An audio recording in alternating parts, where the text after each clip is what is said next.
are you ready? Contestant number 7, Insaf Ahamed. What's your magic? What's your magic, Insaf Ahamed?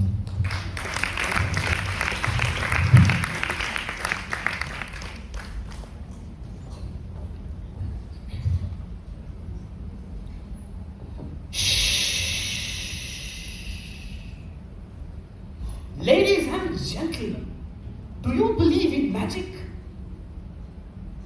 I believed in a spark that taught me when God says yes to your prayers, He gives you what you want. But when He says no to your prayers, He has got something very special. Let me take you back to before the beginning of my birth. The labor room of the old St. Anne's Government Hospital was brimming with some beautiful curtains to welcome a baby girl. Now wait, I know what you're thinking about. You and a baby girl. Nope, that was my older sister. She was so elegant, so beautiful, just looking like a wow. Fast forward 2 years, the labor room of the same St. Anne's Government Hospital in Kolpiti was filled with a shrieking cry to welcome a baby boy. Now this time, it was me. But I was not so elegant, not so beautiful, not looking like a wow. I was pale, underweight, simply not so good enough.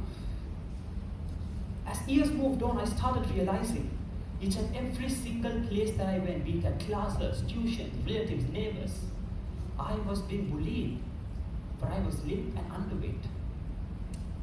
Unbearable the chaos, I started deciding to live with my grandmother in Colombo, leaving behind the treasures of my heart, my parents, just to seek an escape from the suffocating grip of reality.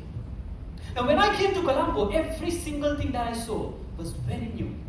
A new smell, new language, new culture, most importantly, new people.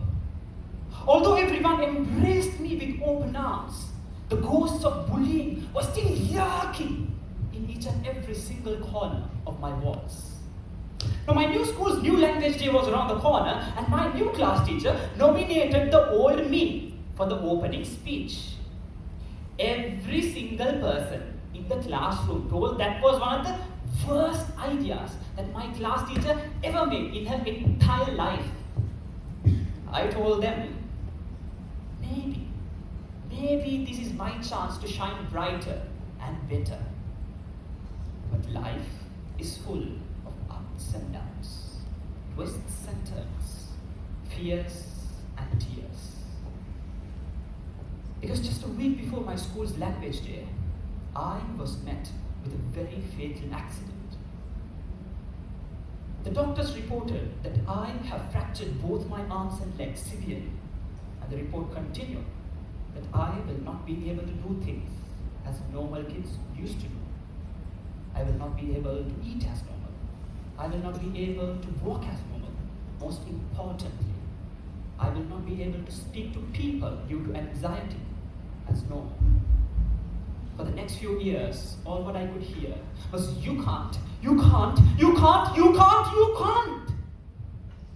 But I still believed in some form of magic. I went back to where I started, my parents. Now raise your hands for those who believe your mamas are magic. Thank you, I see almost everyone raising your hands. I put my mama in the top of my magic list because she is like a box of chocolates. You do not know what surprises she might give at what point of life. One Sunday evening slumber, she woke me up. Darling, shall we go for a concert tonight?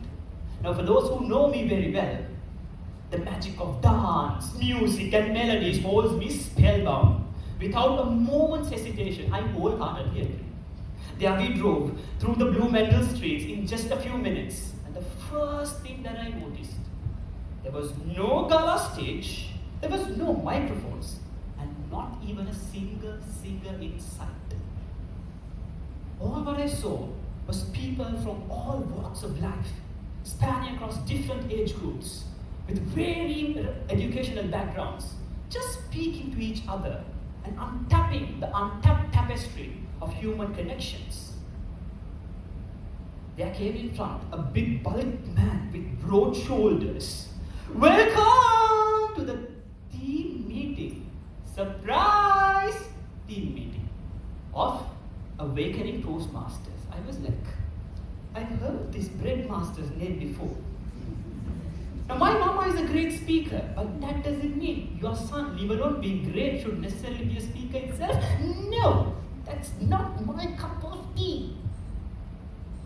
Everyone started speaking, and there was something called this round robin session, where everyone had to speak for just 20 seconds. I looked at my mama. She was having a nice cup of coffee with an old auntie, and never cared, as if I was never her son. I stood up to speak. My eyes started to flicker. My limbs started to flare, and my body started to shiver. I was like a frozen deer caught in the middle of the night. I looked at my mama. She graciously volunteered herself as the sergeant at arms that day, holding a board. No entry, no exit. I knew there was no escape. I looked at my mama again. I saw tears rolling across her cheeks. She knew I was struggling. And those untold tears told me, speak your heart out. And ladies and gentlemen, believe me, that was the first time in my life I started to speak, being myself.